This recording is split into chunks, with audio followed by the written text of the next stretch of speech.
Super cool. excited to have you here with me today. I had the pleasure to see your tech talk. It is okay to feel, oh my goodness, in Delray Beach, Florida.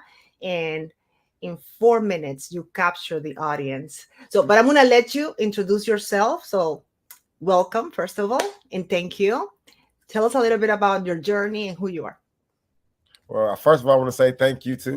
We met at the TED Talk. What was it? Dinner prior to the day, and as you are now, you was full of energy. So I just want to say thank you for that. Whew. Like you said, it's okay to feel. That's how you heal. That was a TED Talk, and it was something that I was just, I don't know, very excited about. Like we talked prior to this, it's something that I always wanted to do. In 4 minutes, remember, I didn't know what I was going to do or say, but right when I got on there, I was touched and just, was able to release my emotions to the crowd.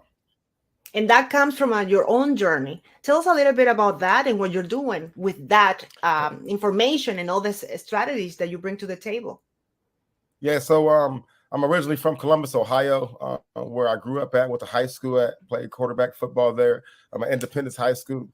Shout out OH. I know y'all out there. I hear you. Yeah, so then I left there, went and played football, Kentucky State University, where I got my bachelor's degree in social work with a specialty in domestic violence and then drug and alcohol counseling. Then I went on to the University of Louisville. Hell yeah, I see y'all out there. Louisville, Kentucky. And I got my master's there with a specialty in social work. And then I went on to Andersonville Theological School, and that's where I got my doctorate at. So what I did was intertwine all of those things and came up with a curriculum, which is called Healing My Emotions. And the curriculum started off in schools with kids 16 to 22 years old, which is trying to help them, right? Some was pregnant, some was just out of jail, some was left alone, some was homeless, but we gathered the kids up. We had an issue, right? Why wouldn't they come to school? And so they asked me, Dr. Godfrey, why wouldn't they come? I was a social worker at the time, spent 14 years being a school social worker. And what I found was that the things that we talk about in school traditionally are important, but there was a couple of questions that they just couldn't answer. And neither could their parents, and neither could a lot of school systems. And I'll ask you too, how important is thinking to your life right now? How important is thinking? Yeah, no, it's the first thing that we do. The most important conversation that we have every day is the one that we have with ourselves. Is the self narrative. Is the Come on. self dialogue. So yeah, that's number one. If you cannot kind of figure it out how you're talking to yourself, and that's thinking, So where there's you number one. going? So that's just, Yeah. and think about that. That's number one. Now, how important are your emotional triggers to yourself? How important are they? Yeah, they're connected completely, And then connected we with go your to trauma. actions. Yeah. And so what I did was ask the question, how many classes have we taken on that? And the answer was Mm. zero. Crickets. We heard like crickets. Like you said, Yeah. And so what I did, instead of just crying about it, I developed a curriculum. And the curriculum Yes. came out called Healing My Emotions, which one covers thoughts, one covers triggers, one covers trauma, and the last covers triumph. And what we did was broke those down into self-assessments so that you could teach people how to treat you. And the best thing about this curriculum is it's been tested from juvenile system to the NBA to CEOs, Fortune 500 companies. The list goes on and on and on and on. And now I got a chance to just, come down there and share with you guys. Exactly. And this is not a problem. I mean, everybody goes through situations, trials, but also we have to think the cultural situation in there. There's the people of color, men of color, and even sometimes for men of color, African American, Latinos, there's a situation about just showing up and saying, I have a problem. Because the way that we are brought up, we're raised, is to not show or not to talk about a mental. It's like, no, you're not, we don't do that. You cannot be depressed. You cannot be having a situation. You just keep going. And sometimes it's hard for other communities to understand that we need to allow ourselves to just feel like when you said on the top in the tech talk, just to I need to figure it out what I'm feeling right now. I have to question this emotion that is being triggered in my body, in my brain, the way that I'm acting, the way I'm interacting with other people. And for people of color, it's harder, I feel. I don't know what you think about that.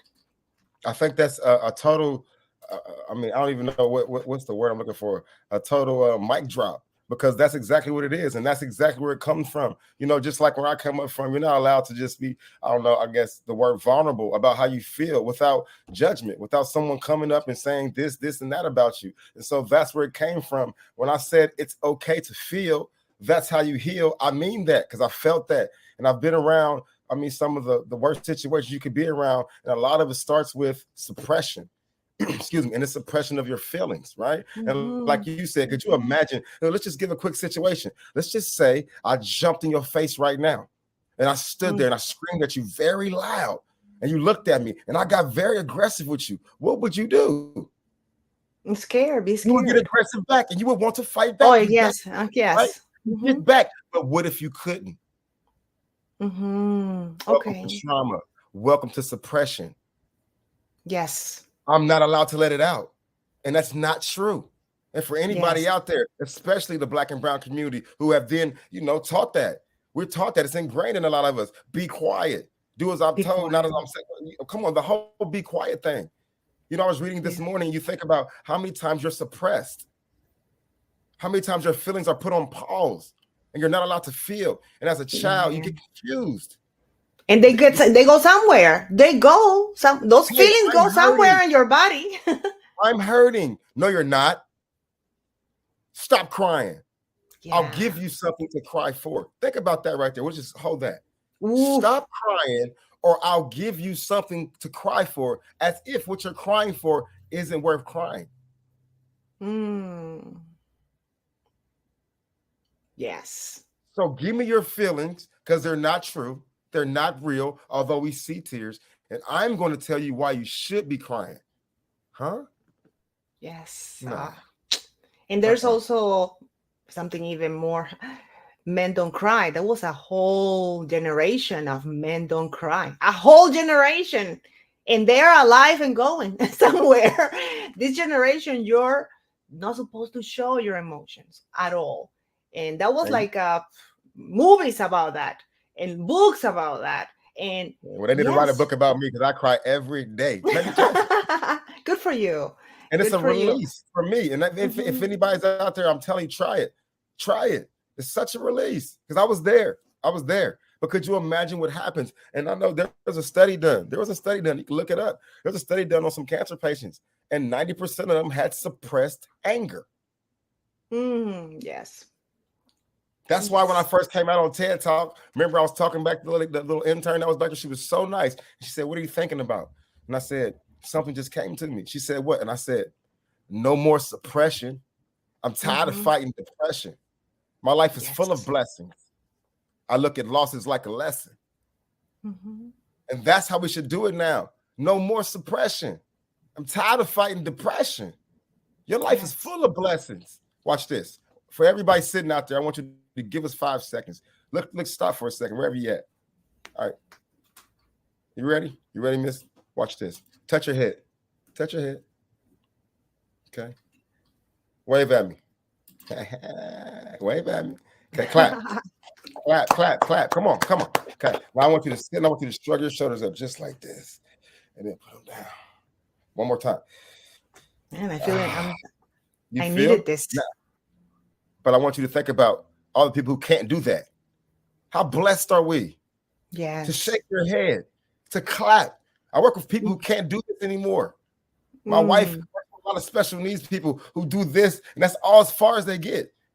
So to be thankful for just that, you clap your hands, you smile, you're able to go and release and say, "I needed that." But we all have the ability. But do you have the will? Something happened to you, and that it was like a before and after moment that you say, "Wow, this is what I need to do." If you can share. Yeah, my brother died. And I was holding it. And I was hurting people around me. You know, they say hurt people hurt people. And so I quit all the speaking. And everybody know me, I stopped. But I prayed, and it's So that's why I take stuff like this serious.